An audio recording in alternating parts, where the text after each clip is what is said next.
2 weeks ago, this town board passed a resolution to give away $350,000 in Webster taxpayer dollars to 14 non-for-profits. Nichols received $204,734, or 58% of the total pot of free money.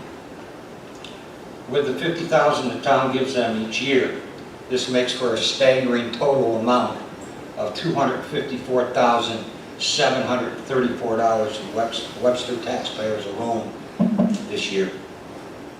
Also, Nichols has received $821,545 from the federal government in the PPP program.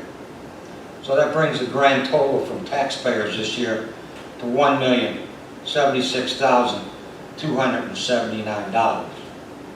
Yet, they are on the agenda next week to ask for an ambulance district, which could result in a significant tax to each resident.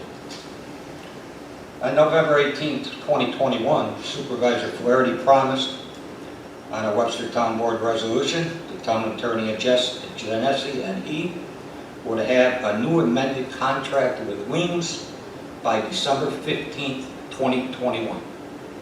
Today is July 21st, 2022, and no contract has been provided yet to the Webster community. This was after the town board voted to give Weems the west side of town without a new contract laying out any new metrics, parameters, or expectations from Weems. At no time did you go out to bid or hold a public vote before giving the entire town to one agency. How did the town board feel that giving the west side of town to an organization that already had big financial problems on the east side of town was going to be a huge success going forward?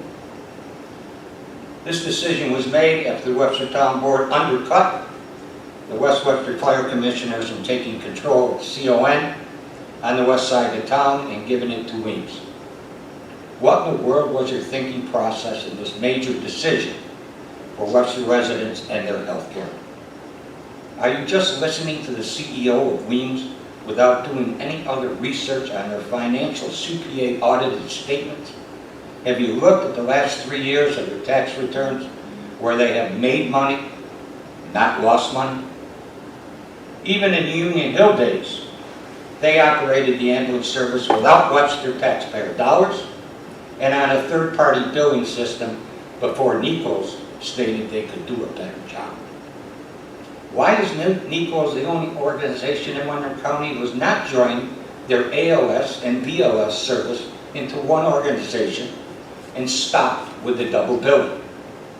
Are the town board members not concerned about billing of its residents?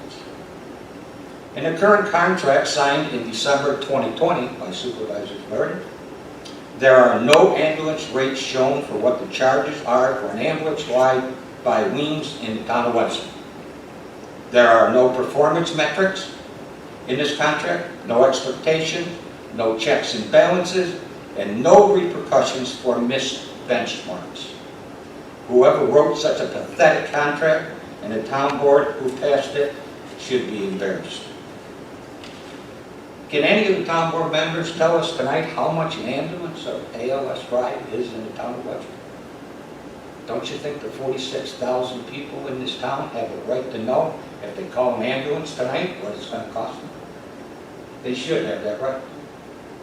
Why hasn't the Webster Town Board demanded the Equals provide documentation of the combined 38 universal Department of Health metrics that are required to provide good care to the Webster residents and report these findings to the Webster community? Why doesn't this town board insist that an ambulance be set on both the east and west sides of the town to ensure a safe and speedy ambulance response time to our Webster residents? What happened to the big plans that Nichols was going to park an ambulance at the Gravel Road Fire Station? That all blew up after this town board enforced their CON powers over the West Webster commissioners, who are the losers here, none other than the Webster residents on the west side of town. In closing, I'd like to say that I'm very knowledgeable about the ambulance controversy in Webster since I have been involved since day one. The CEO of Nikos has made statements and promises over the years that he hasn't kept, and he has made statements that have clouded his character. If you don't believe me, just go ask one of the female employees at the town hall that he got crying one day because he couldn't get what he wanted. Now he is leading the Webster community down a deep rabbit hole because of his personal desire to form an ambulance district.